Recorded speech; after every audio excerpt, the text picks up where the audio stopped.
Welcome to The Liberal Way, a series where we will discuss what the liberal way for dealing with various cultural and social controversies should look like. I think this is needed because too many people have lost sight of what the proper liberal way is. In recent years, much has been said about the incompatibility between liberal values and activism that is rooted in postmodern critical theory that is sometimes called woke.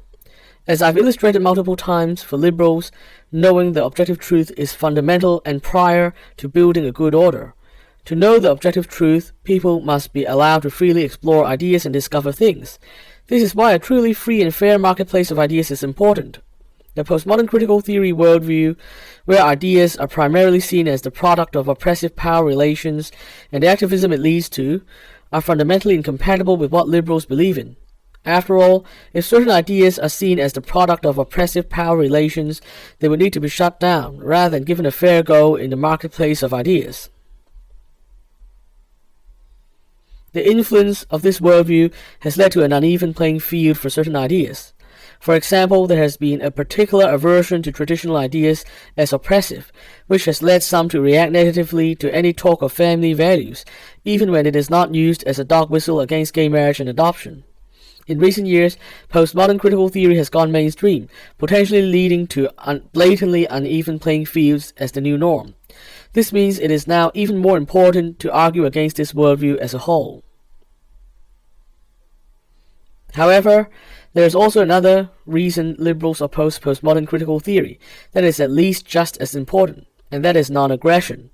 Historically, liberalism arose as an extension of religious tolerance, that itself arose as a solution to put an end to centuries of toxic religious conflicts in Europe. As it is sometimes described, liberalism lowers the expectations of politics and takes it away from debates about how the good life should be like, towards focusing on how we can live together peacefully despite our differences. It turns out that this actually leads to the best life for all, comparatively speaking.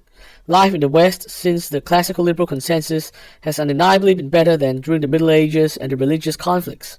It is the liberal aversion towards aggression and preference for non-aggressive means to resolve differences that has made this possible. Besides making life less violent, non-aggression also contributes to building a good order, because people can rationally work out the differences in dialogue. This in turn encourages the exchange of ideas and the development of innovative solutions. Postmodern critical theory activism is not compatible with non-aggression. Deplatforming and cancel culture is aggression by definition. Indeed, much of the theory is basically used to justify aggressive means for dealing with opponents. Taken as a whole, postmodern critical theory rejects the liberal preference for non-aggressive means to resolve our differences. Right now, many people are justifiably frustrated about cancel culture and the uneven playing field for certain ideas and voices. Liberals share their frustration here. However, this does not mean that everyone agrees with us about what should be done.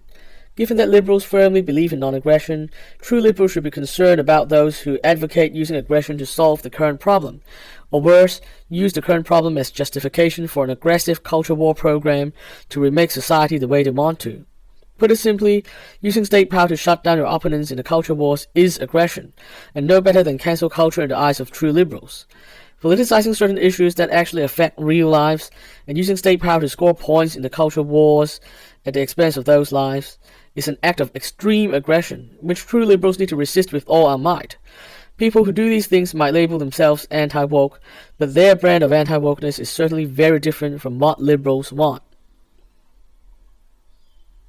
In the face of aggressive culture warriors coming from both the left and the right, we need to stand our ground by arguing the case for non-aggression.